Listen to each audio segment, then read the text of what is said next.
Hello and welcome to Tuesdays with a continuing conversation with Lloyd's underwriters and their distribution partners in London and the US. My name is Pat Talley, Regional Director and Managing Agent Practice Group Leader for Lloyd's in the US. Today, we present another of our monthly Syndicate Showcase series, providing our audience the opportunity to hear directly from a syndicate's senior leadership team. We'll cover a broad range of topics, including market conditions, challenges and opportunities within the industry, emerging risks, the future at Lloyd's, and a host of others. It also gives you, our audience, the opportunity to ask questions. So far this year, we've featured syndicates Apollo, Aegis, Hiscox, Munich Re, and Ascot. And for today's June installment, we're very pleased to welcome Dale Underwriting Partners, which operates Syndicate. Lost my notes, one moment. Excuse me. Syndicate 1729 and Lloyd's Special Purpose Arrangement Magna Syndicate 6131 at Lloyd's. Joining us from Dale Underwriting today are Duncan Dale, Chief Executive, and Dominic Peters, Active Underwriter for Syndicate 1729. We've included a brief biography for each of our panelists in the chat box for your further review. Before we begin, let's quickly revisit some simple housekeeping rules. We encourage you to submit questions throughout the discussion, but please use the Q&A function and not the chat feature. This makes the process easier for us to manage questioning on our side and ensure that we answer as many questions as possible. All of our sessions are streamed live on Lloyd's YouTube channel and recorded to allow future on-demand viewing. We've now accumulated a significant library of Tuesdays with Lloyd sessions, including several class of business roundtables, syndicate showcases, and wide-ranging interviews, including sessions with Lloyd's Chairman, Bruce Carnegie Brown, CEO John Neal, and Head of Market Development, Caroline Dunn. We hope you'll take a moment to refer the channel to any colleagues or clients you think may have interest, and we'll drop a link to the channel in the chat box momentarily. And with that, welcome again to our guests, and let's get started. Duncan, great to see you again, sir. Let's start with you, if we may, and set the scene a bit. Tell us a little more about Dale Underwriting, its story, its history, if you will, and its position within the Lloyd's market. Sure, happy to. And good morning, good day to everybody. Thanks to you, Pat and Enya, and the Lloyd's American team for inviting us along. It's an absolute pleasure to do this, and pleased to be with you, and certainly happy to answer any questions that you had. As you outlined there, Pat, what I think you've done a great job is showcasing the variety of syndicates that are in the market, and certainly think there's one of the great strengths of the market is the diversity of businesses that are operating in it.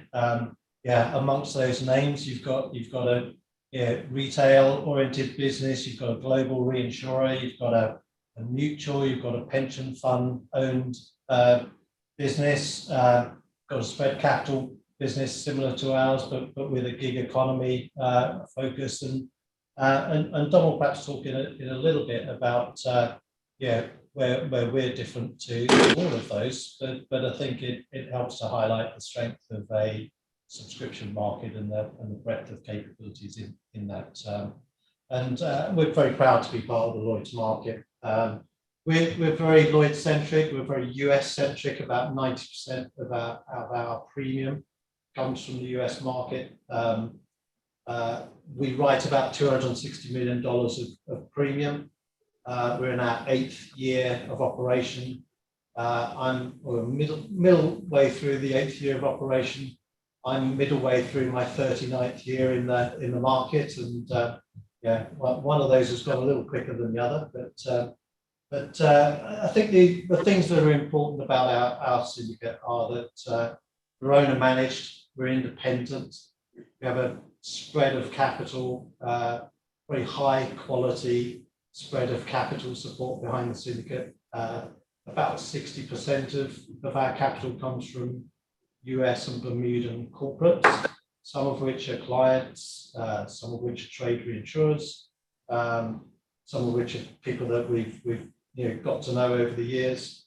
The balance is made up of UK corporates and also about 11% of our capital comes from traditional names, so private capital, which is it's very rewarding to have that spread of capital and it puts us in a nice strong position. I think the other important thing about our business is that we look to do a few things as well as possible and not spread ourselves too thinly. So we focus on classes of business that are important to the US, they're important to Lloyd's. So if you look at the P&C insurance and reinsurance premium that comes into Lloyd's, that's about $35 billion, maybe a little bit more at today's exchange rates, which seem to get worse and worse for us. Better if we're able to visit you, but so with our $260 million, we're at 0.6% or so market share of that premium, and so there's a very strong flow of premium into the market. I think our interest is having deep expertise in a few classes of business which allow us to be flexible, innovative. We can talk more about those things later on. But for example, our casualty business, we lead 60% of just over 60% of the premium that we write in our casualty classes. About 37% of the property insurance business that we write is led by us. Also in the contingency area, about 20% of the contingency business we lead, a little bit more in A&H. So it's important to us, not necessarily just to lead business, but to have that depth of expertise, which makes us flexible and innovative around what we can do. So we want to build a deep understanding of our clients' needs, brokers' needs, and be responsive to that, I would say. More recently, we've established a transportation FTC, MTC portfolio business led by Simon Christensen, and also an upstream energy team, which is led by Matt Holmes, both of which have very profitable long track records in the Lloyd's market and some experience beyond operating in Lloyd's too. And then probably finally, we launched this year DDML, which is a joint venture with Dual to bring capacity from paper that's outside of Lloyd's behind our underwriting teams, and happy to talk more about that later. But hopefully that gives you a reasonable background to us as a business. Sure, it's an excellent story and summary, and again, as we've done this series, each one they're different characteristics. So it reflects on the variety of backgrounds and source capital sourcing that exists within the market. So great story there, and let's turn to you now, Dominic. With 2020 now, squarely in the rearview mirror, and a seemingly growing return to some semblance of normality with COVID, what do you see as Dale Underwriting's biggest challenges for the rest of this year, and more importantly, moving on into 2022? Sure, thanks, Pat. Very good question, and ultimately, for us, we're focused on how we can sort of build on the core lines of business. Duncan mentioned there that we're highly focused in terms of wanting to do the things that we have the level of expertise in, do them very well, ensure we're providing the relevant products and services to both our clients and our distribution channel. Everybody be aware that the market has had its tough environment in a number of different areas over the last few years. The rating environment, obviously the challenges of working through a COVID-related environment. And so for us, it's actually sort of building on the sort of differentiating factors that we feel we have at Dale Underwriting Partners, and focus on providing those products and services for our clients, through this year and into the future. Perhaps I'd add something there, Pat. I think probably haven't told them this enough, but certainly our team have worked extremely hard through the challenges of the past year, and even in times where some have suffered some personal loss and tragedy. So, massively important to give our brokers and clients access to people that can make decisions, whether it's on the underwriting side or the claim side. And the claims team, particularly, maintained a top quartile performance for turnaround time. Great effort from that standpoint. I think perhaps also, very much the challenges of the past 15 months or so highlights the value of high quality, good relationships with brokers and clients, and largely, that brings you through the process where people are doing what you would hope they would do. They're well prepared, very well run businesses, very well risk managed, at times of challenges is when you see those differences. So I think it underscores the value of lengthy, well procured relationships with good quality clients.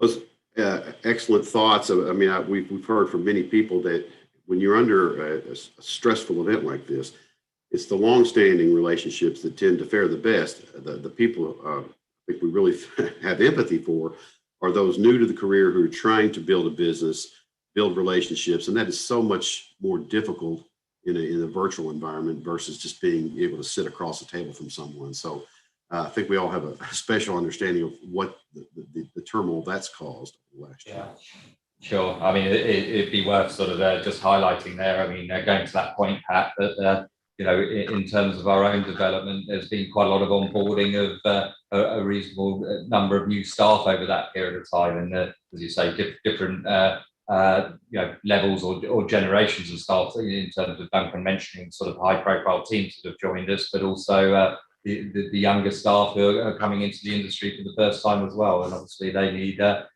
some support and nurturing, and that's very much top of our agenda as well.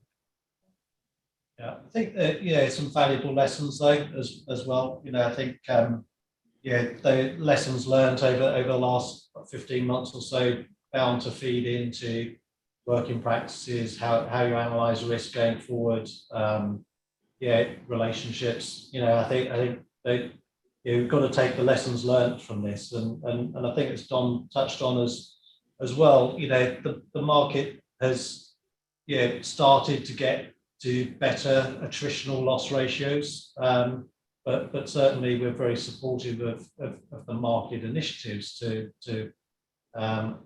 continue improving the performance, and everyone's got their part to play in that. We certainly think so. I think in looking at doing some research into your firm, I think it's fair to say it's structured to be very entrepreneurial and lean, I guess is the right word.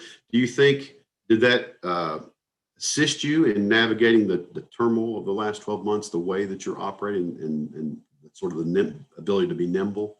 Yeah, I would say so. One of the advantages of being relatively small, with 61 people, one of the advantages of that is that there's a good understanding of the culture. There's a good understanding of what we're trying to achieve for our clients and for our capital providers and all stakeholders. But it is challenged by the remoteness, and as you bring new people in, you're very keen to make sure that we're able to take their strengths from their prior experience and help build us. But maintain what's worked well and good and important, and I think we are in a marketplace now, probably have been for the last couple of years or so, where we're starting to see upwards trajectory of rate adequacy, and that needs to continue in most lines of business, we would say, but think those sorts of things are easier done as a collective. But we've managed well through a sort of forced position, I would say. Credit to the team. So true. Dom, you had made the comment earlier that the organization is very U.S. centric. So let's I believe, Duncan, you said 90%. So let's drill into that a little bit further. Do you have plans to grow in the U.S.? We do indeed. Yes, I mean, there's a number of things really happening at the moment. So we just mentioned the newer teams that have joined us over the more recent time. So on the transportation and the marine energy side, I mean, the property reinsurance portfolio is very US centric as well. But it will all depend on the level of the rating adequacy within each of the lines of business that we're focused on. As Duncan mentioned, it's been an improving market, but the rating adequacy across lines has still got some movement that needs progressing. But that doesn't mean that we won't look at the opportunities on a more global basis, as well as the rating environment does improve, and there's the ability for us to hit our metrics hopefully continues. So but the opportunities to grow in the US market is actually absolutely sort of top of our agenda as well. Yeah, I think that's right to highlight as well. The two go together. It's a better market pricing environment, which is a better time to grow. With our capital base and ownership, we're not motivated by the top line actually. And therefore there are times to grow and times not to grow. As things are improving, to our mind, that's the time to grow.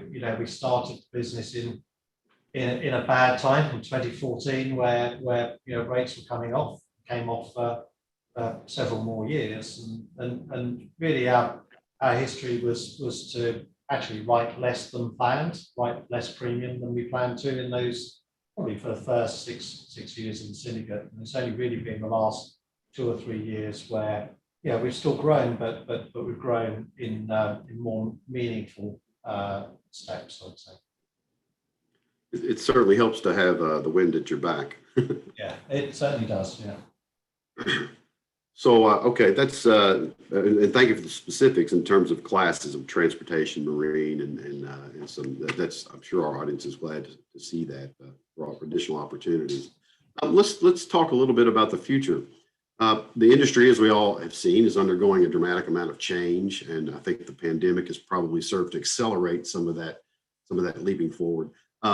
Specifically to Lloyd's, the future at Lloyd's, we've published Blueprint 2, which is committed to building the world's most technologically advanced marketplace, and it focuses on several areas, and some of them have specific focus, such as claims.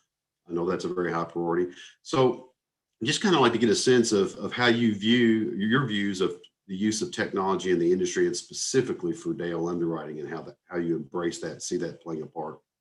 Yeah. Well, firstly, I think we're very supportive of the Lloyd's initiatives to improve processing. Like most businesses, the cost of doing business, cost of processing has inflated over the years, and so we welcome every attempt to reverse that trend, I think. If I look at claims as an example, 20 years ago, there were claims brokers walking around the market with sometimes suitcases full of claims files, coming to broker them to the claims professionals in the syndicates, and that moved to an electronic claim file where you've got the claims professionals now looking at claims on a screen, but still after decades, the systems aren't really talking to each other in the most efficient way. So we receive a message, part of that's rekeyed, and so all of these initiatives that John Neal and his team have focused on, we very much welcome. We think that the common data record and is what we need as a younger, smaller business. I think we have an advantage in not having legacy systems. And so I think when you ask personal to us, I think we're interested in development of technology which take away elements of people's jobs that is not really productive. That is not helping them analyze the data, not helping them use the data for any useful purpose. They're busy cranking the handle to get the data out, and so any initiatives along those lines that help support I think it's got to be a good thing. Really. Well, I think, in fact, we had a question on this. It kind of all ties together. It was good to see that the state of technology was sufficient that when the underwriting room closed, I mean, it's a little bit of a question, how much business can be bound and how much can be completed. But there had been such work done prior to that I think the uptake on electronic placement was more than sufficient to get us through this rough patch. And that kind of plays into this question that we had that says, how is the return to the room going? So you have any thoughts on that? Yeah. Good question. I mean, I guess it remains to be seen to see exactly how that looks. But I mean, going to your point there, Pat, I mean, we have managed to trade through the recent environment. The developments in the electronic placing has obviously been a huge positive for everybody. It's no longer sort of as it was in my very early days in Lloyd's, where you had queues of sort of 50 people waiting to sort of get in to see an underwriter. So going to Duncan's similar point on the claims files as well. And there's lots of other developments. It's utilising the data standards and APIs and various other things that are actually going to make us more productive. Actually spending our time focusing on the key products and analysis of the business, both for our clients and our distribution channel. Again, they're the key items. Whether it is better understanding of the risk that we're assuming, exposure management, all those type of areas. The technical pricing databases, all those type of areas which are going to be key, obviously, for everybody within the market. I think we'd like to see the room offer useful space for what's needed to trade with the market, and that may be individual broking, but it may also be brokers bringing clients in either to meet with one underwriter or with a collection of underwriters, or get 6 people around a table. It's not very easy to do that at a box, and so everyone's got offices nearby where that sort of thing is done, but I think that it would be great to have that magnet into Lloyd's where clients and brokers are keen to come into the room and interact with the market. As Don said, the days of having highly paid brokers queuing for hours to see just doesn't happen. No one is prepared to wear that sort of inefficiency, and so we're keen to see the room be a vibrant place where people can interact how they want to, look forward to that. It sounds like go ahead. So I was just going to say, I mean, it still remains key to us, though, the face-to-face and the interaction both with our clients and our distribution channel. And we want the technological developments, but we also want to retain that interaction as well. Yeah, it seems as though with respect to the room and also every other aspect of normalization of business, the return to offices, it's all going to be, I think you're going to hear that word hybrid a lot, where it's going to be, work in the office some, work remotely, because now we've seen, after being, pushed into the deep end of the pool, we were able to swim. So now I think it'll be interesting to see how all this fleshes out and what the new normal looks like. And I think that's a key part of that. I think it will be interesting. We've coped in a forced situation where everyone's in the same situation. Now you'll be in a more open environment. So whether that means you're competitive by doing that or not, we'll see. As Dom said, there's certain efficiencies to being able to negotiate and speak to a client and understand the needs face to face, as opposed to email traffic that may have time in between rounds of discussion. So I think we've all learnt that we can do it. So that fear factor has gone away. It can work. Is it ultimately the best way to work? We'll see. So true. Dom, let's stick with the point that you'd made earlier, and we're still kind of looking at the future, and you touched on, mentioned distribution. Be interested in see your thoughts on how you might see the distribution of insurance, not in the U.S., but everywhere, how you might see that changing in the coming years based on what we discussed, technology and other developments. Yeah, good question, Pat. I mean, obviously very timely with all the M&A and the movements happening around the market, and I guess the services and the development on that side is a question that we're all sort of focused on to see what things might look like. Could be very different into how it looks like in say 10 years time as an example, but ultimately we're here to provide the products and the services to our clients, and we're also very supportive on our distribution channel to be able to ensure that they're providing that to our clients. So it's going to be difficult to fully know exactly how that's going to sort of develop and how the role of the broker is going to change over that time. But ultimately, there's still the value add that's provided by that.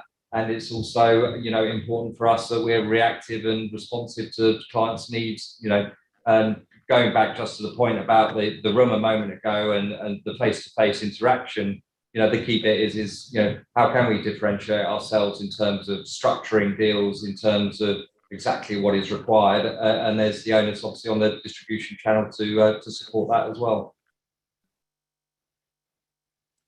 Absolutely. In fact, I think we have a somewhat related question that's come up in the queue. We can go ahead and address that. The costs at Lloyd's are still high, and how are you managing your syndicate to reduce overall costs? Yeah, let me try that one. So even though we're one of the smaller syndicates in Lloyd's, our expense base is below average, and part of that is focusing on a few areas of business that are important. So we don't need hundreds of underwriters to write the type of business that we write. Tend to be fairly premium intensive classes, so that's a deliberate strategy. We'd rather have smaller number of underwriting teams that have broad capability rather than 15, 20, 25 underwriting teams that are very specific, and for a number of reasons. Cost is one of them. Certainly, there's to our minds, you want a balance between the specialism, but not be so specialist that you end up writing business because that's the only thing you know anything about. So you want an example of that would be the property insurance team is structured in a way that the open market business and the business that's written under cover holders and the transportation business is all part of the property insurance team. And at times we think it would be better to write more open market business, and at times it would be better to write more smaller business written under binding authorities. And so if that's all managed as one, then you avoid that inertia between making the right decision. And so and we're at $260 million of GWP. The overhead and the acquisition costs of the business are slightly lower than the Lloyd's average. To grow that 260 million up to 400 or 500 million or so, over the course of the future, we don't need a proportional increase in headcount, and the acquisition costs will say around the sort of 19, 20 points as a blend across the business. So yeah, we're at the right end of it, and that gets us to a level where we're competitive with other markets, so the Bermudan market or the European reinsurance market, similar sort of levels of acquisition or overall cost to ourselves, but the trend will be to continue pushing that down. For us, we think about it really in terms of head count that's needed to write the business and get the right quality of underwriting teams in and be able to service that, and that should stand us in good stead to continue growing the business in an improving market. So sure. And I think we're seeing that same effect that I think there continues to be market-wide progress being made, as we've seen from the last couple of years' financial results. Progress continues to be made in reduction of those costs, but they remain front and center as the question points out. So absolutely a good response to that. I wanted to, Duncan, we've kept this question in for all our syndicate CEOs, and it's we just sort of throw it out there, and it's basically, what keeps you up at night as a CEO in this tumultuous market? What keeps you up? Yeah, sure. It's one of those things that changes over time. I would say, when we started the business, we were worried about absolutely everything. Whether who we'd hire, whether we attract any capital, whether any brokers show up, whether we buy any, how we buy the reinsurance. We're worried about absolutely everything, and then as time goes on, you build your team, all of which have got great experience. Things get settled into place, and so and I think also so it changes, I would say, over time, and I think the focus at the moment is continuing to improve results. Our results for last year were top end of the second quartile. We want to continue to make sure that the attritional loss ratios leave enough room to pay for the large losses. So I think playing our part on that. But what are the worries? The worries are unknown systemic loss.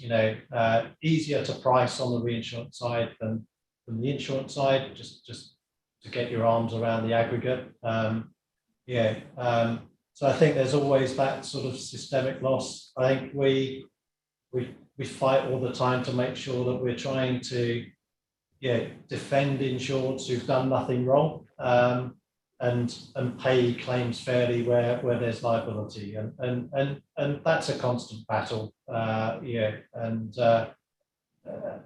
And the influences on that, whether you call it social inflation or however you characterize that, are things that are not directly in your control. So what can we do to make sure that we're maintaining a position where we're fairly settling claims and making sure that where there's liability that we're paying those appropriately, and where we're not, we're confident in defending our insureds and backing our reinsurance client base who are defending insureds who've done nothing wrong. So probably finally, I would say the sort of politics, just legislative changes that bring about exposures that were not anticipated, that were not priced for. Those sorts of things are of a concern. So and the nice thing about structure of our business is they're not just my concerns. They're felt by the team. We've got 61 people, all of which feel, given the nature of the business, they're tangibly linked to the future of the business, and so they probably don't all worry about the same things I worry about. I probably worry about all sorts of other things, but there's a value in sharing it at times. Sure, certainly, well said. Everyone worries about something. Yeah. I have one more question that I wanted to run by, and then we'll go to the questions from the audience. As you know, Lloyd's recently published its first environmental, social, and governance, or ESG report.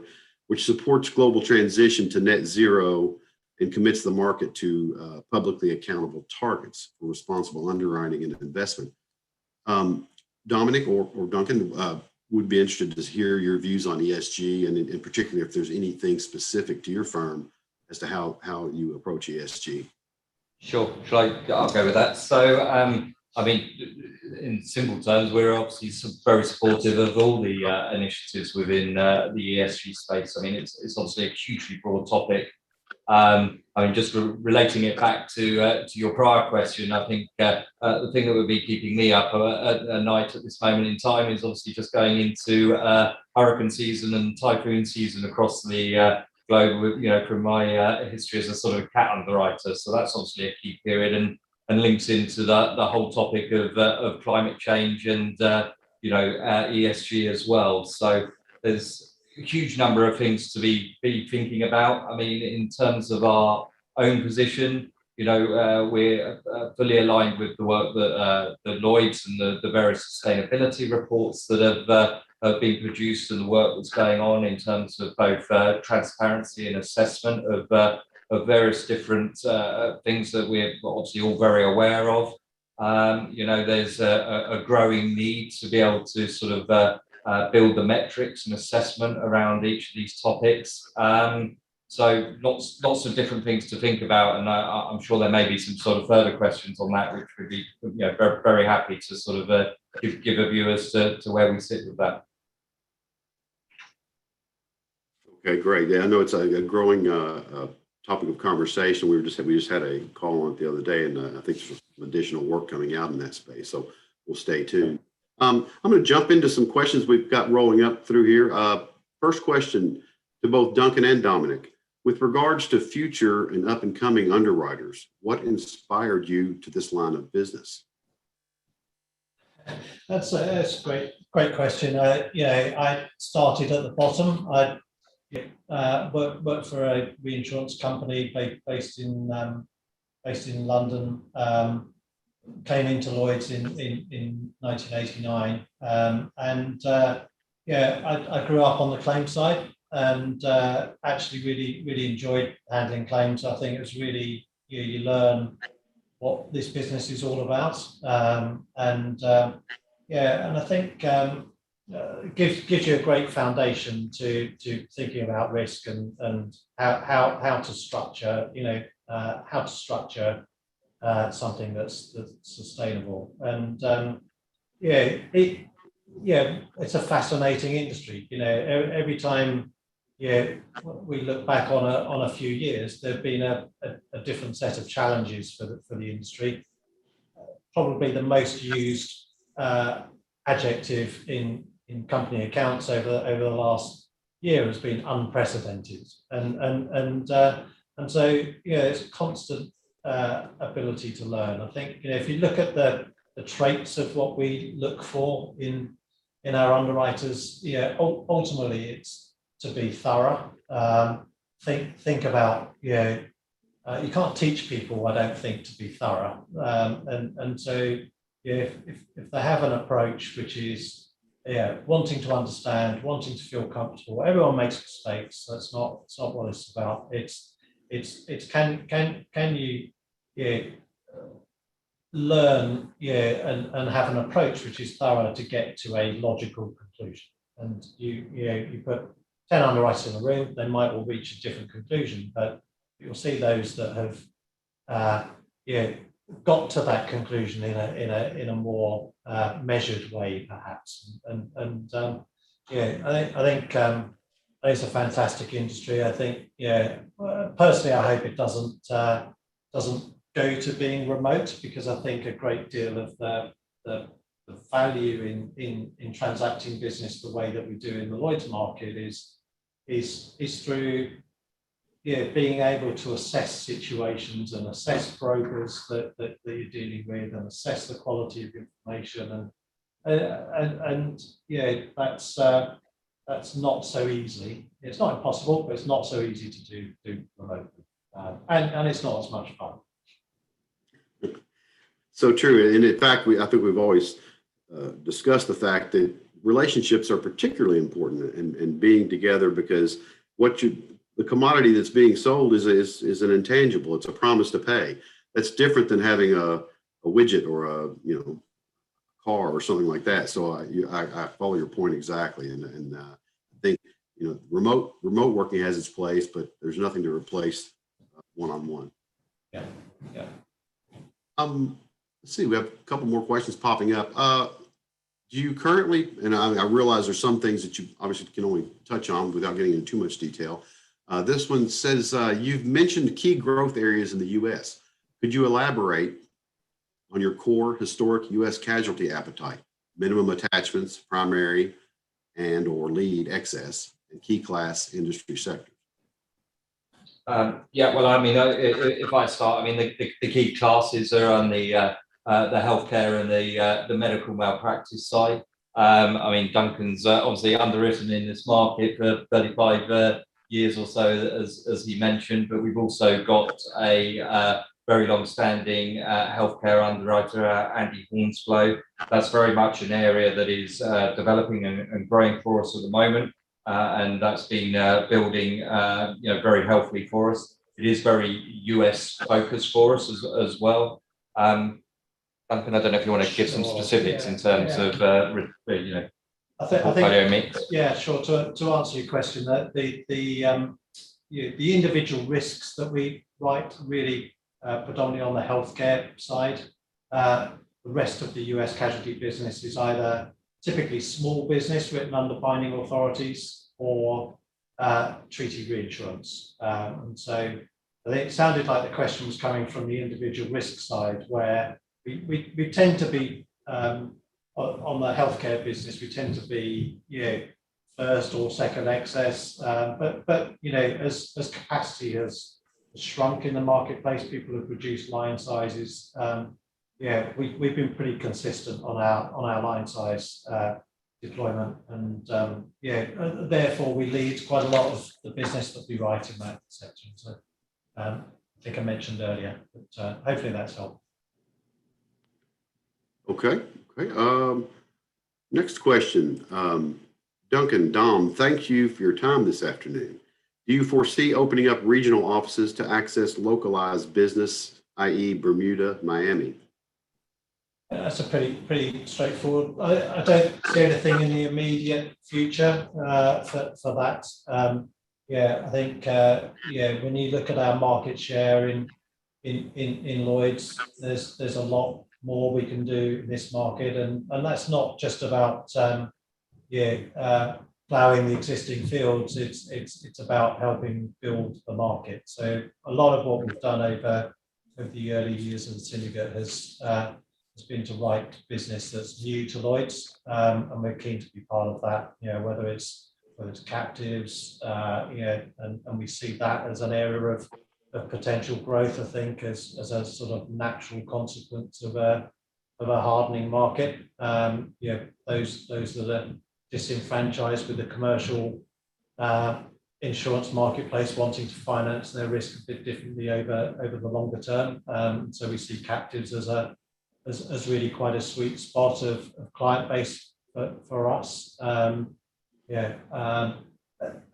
wouldn't rule it out, I would say, in terms of establishing Bermudan capacity, but I think we're arms full with what we've got ahead of us at the moment, I would say.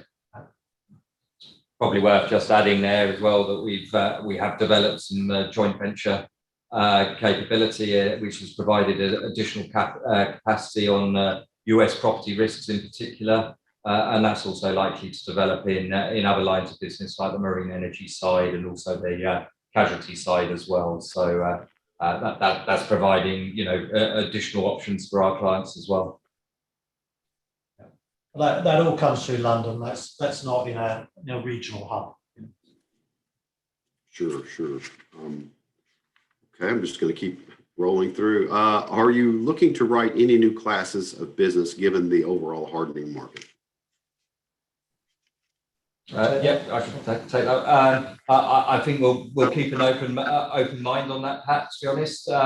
there is potential, but I guess going to the sort of earlier points that were made, we want to make sure that when we're in a class that we've got the deep expertise to write that class, and that it remains, very, very focused in terms of what we're trying to achieve. So the fact that over the last sort of 12 to 24 months or so that we have developed within, say, the marine energy and the transportation space, as we discussed earlier, plus the opportunity to still develop the prior core classes, gives us the opportunity to grow the business, in the right environment, and when we're at the right level of metrics that hit our adequacy, as we were talking about earlier. But there's always an opportunity to sort of consider where there's other opportunities that might fit that profile as well.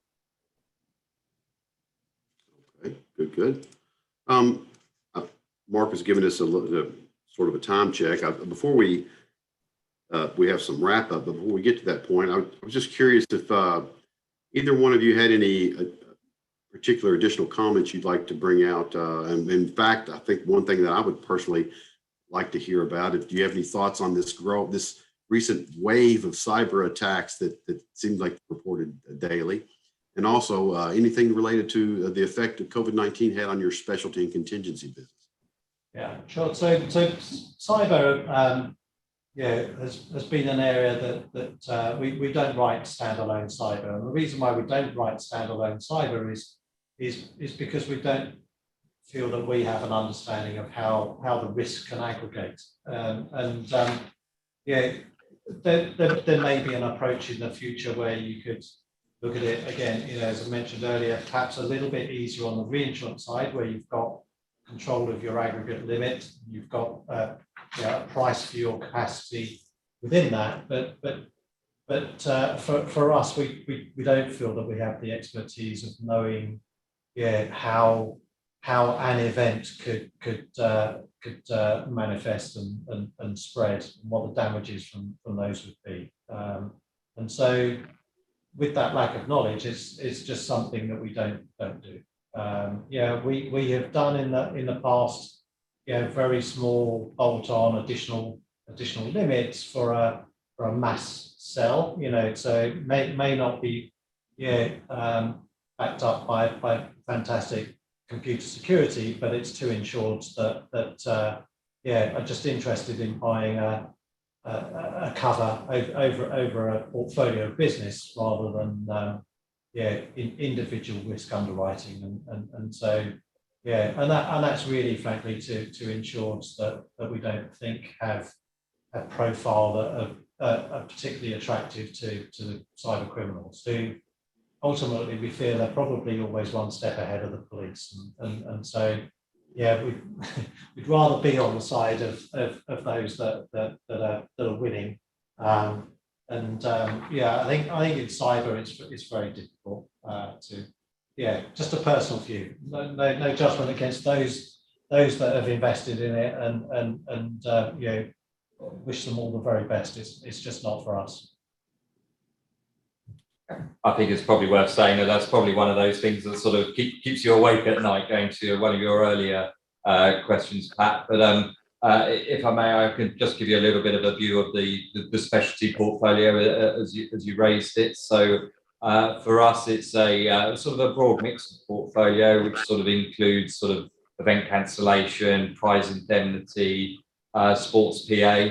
I mean, obviously, it's been a highly disrupted market, in particular on the event cancellation, as everybody be aware, over the course of the last 12 to 15 months. But it's also an area that should be an area of opportunity for growth over the next few months and years, as well as the world returns to a level of normality. So it's an area that we have got good expertise on.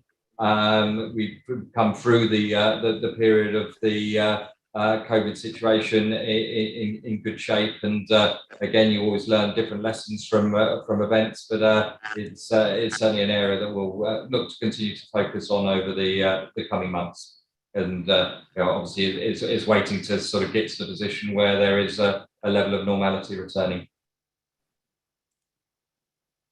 Very good. Duncan, any final thoughts before you have this great audience assembled of wholesalers, retailers, risk managers? Yeah, I think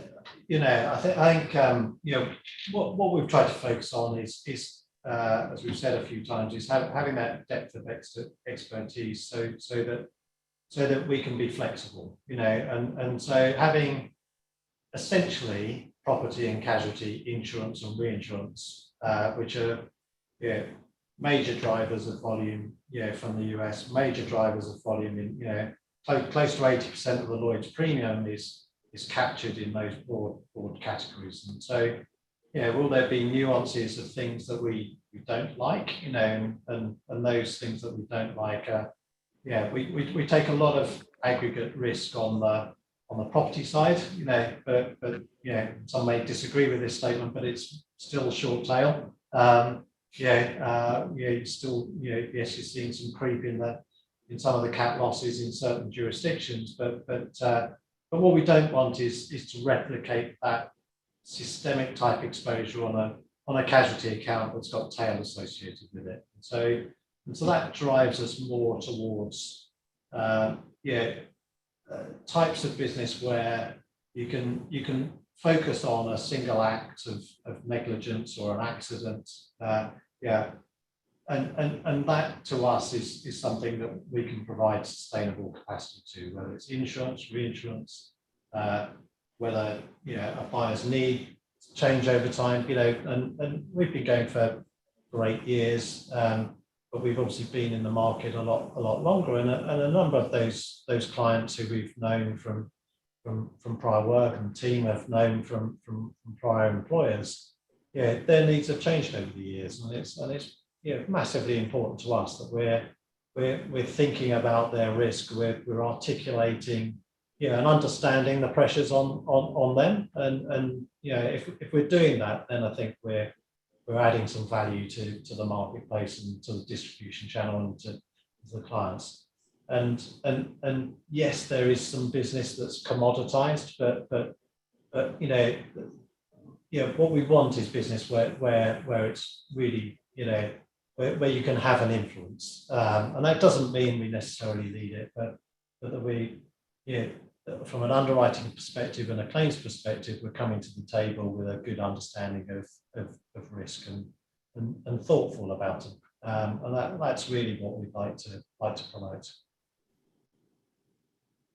So true. When well put. Well, look, gentlemen, Duncan, Dominic, let me say once again, a most sincere thank you for sharing your valuable time today. It's certainly appreciated. And so I guess that will bring us to the end of our Syndicate Showcase for June. We hope you enjoyed it and that you learned a few things that you didn't know before. Be sure to join us 2 weeks from now on Tuesday, June 22nd, when we will host a special roundtable on cyber, which is, coincidentally what we've just been going over. We've all seen the recent surge in cyber attacks has led the news cycle for the last several weeks, and it puts this highly specialized coverage in the center of the international spotlight. So I think this is bound to be a lively and topical discussion. The roundtable will include underwriters from Tokyo Marine Kiln, SCORE, and Hamilton Group, and will be moderated by Caitlin Upchurch from Marsh Wortham. When our session ends today, you'll receive a brief 3-question survey. Please do take a few moments to fill this out, and we appreciate your being as candid and detailed in your comments as possible. Feedback from our audience is the one true measure of what makes for interesting content, and we rely on that guidance as we continue to refine this programming. You can also drop us a note anytime at usevents@lloyds.com. So as our tagline goes, let's keep staying connected, and until the 22nd, take care and have a great rest of your day.